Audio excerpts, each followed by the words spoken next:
BLU has released a new budget smartphone for those who may feel lost in a world where the trend amongst smartphone manufacturers is to make bigger and bigger smartphones, or at least smartphones with bigger displays. This is the $179 Life 1 X2 Mini, and it's similar in a lot of ways to the Life 1 X2. The name implies that it will be smaller, and while that is the case, it's also more powerful. Inside the box, we'll find the X2 Mini sitting right on top, tucked away in a plastic bag. Underneath, we'll find that BLU is very generous with the accessories included in the box. First, we have a pair of earphones with removable tips and music playback controls.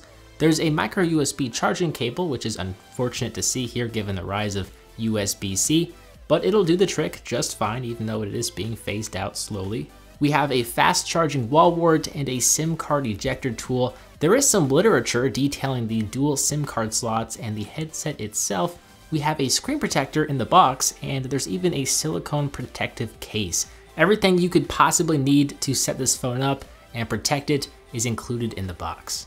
Now, the build consists of premium materials. The entire rear of the phone features aluminum that is cool to the touch, but also very slippery. Corning Gorilla Glass 3 is protecting the HD display. It feels like a very sturdy and well-built device, and it fits comfortably in the hands thanks to the rounded sides. I would absolutely recommend using the screen protector and or the case, as once again, this phone is pretty slippery.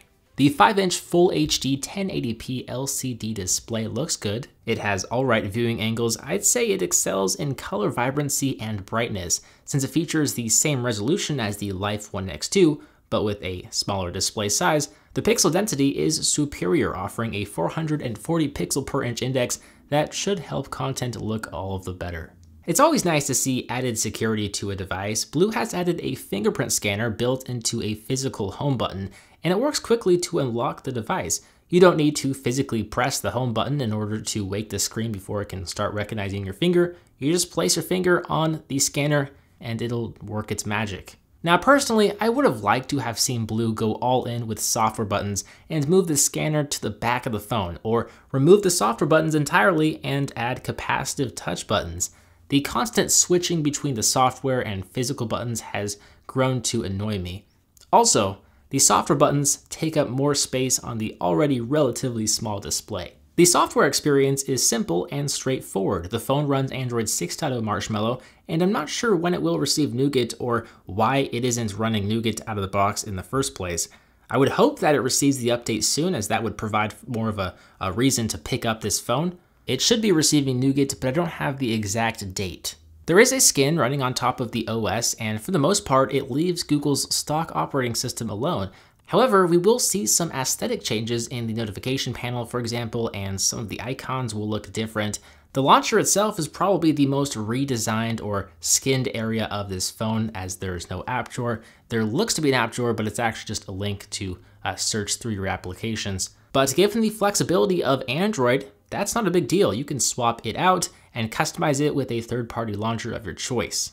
One feature that I really do like is how you can swipe the notification tray down and view 4 of your quick settings, which is a feature found in Nougat. You don't have to swipe again to reveal more of those settings, which is what you usually have to do with Android Marshmallow or earlier versions of Android. So I teased the performance in the beginning of this video. The Life 1 X2 Mini is no slouch despite its budget-friendly price tag. It features a Snapdragon 420 octa-core processor with 4 GB of RAM, and there is 64 GB of internal storage that can be expanded via a micro SD card. The 420 processor is one of Qualcomm's budget chips, and I'd say it performs better than its MediaTek equivalent in most scenarios. In my opinion, the performance is completely adequate, but you will see some lag and stutter here and there when cruising through this OS.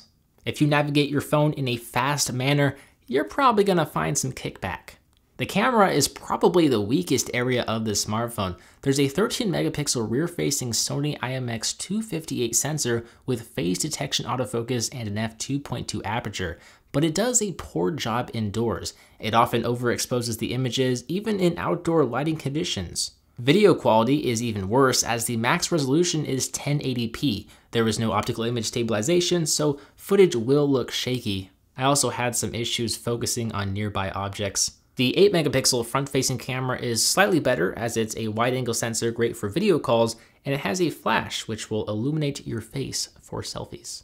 The bottom-facing speakers are rather tinny and hollow, producing a very cheap sound, but that's something we often find on flagship smartphones, so they're not exceptionally horrid relative to the competition. And while I haven't tested the battery life in detail, I haven't used this phone for weeks on end, I will say that it should last a full day on moderate usage. It's a 3000 mAh battery, and it's powering a low-end CPU and a modest 1080p resolution LCD display. If you clear your background apps frequently and/or be conservative with your screen brightness, I see no reason why it should not last you at least 4 hours of screen on time. So to recap the LifeOne X2 Mini, I can say that this phone would be a good upgrade for those of you looking for a sub $200 smartphone that doesn't feel overly wielding in the hand. It's a 5-inch display and it's a very comfortable screen size for most people, I would say.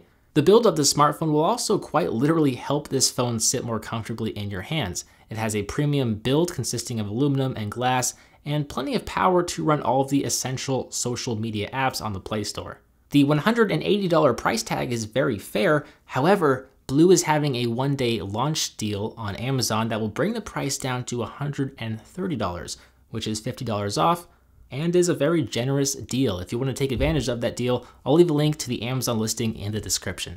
With that said, I'm BoHD from PhoneDog.com. Thank you for watching. I hope you enjoyed this video, and I will see you right back here in the next one. See ya.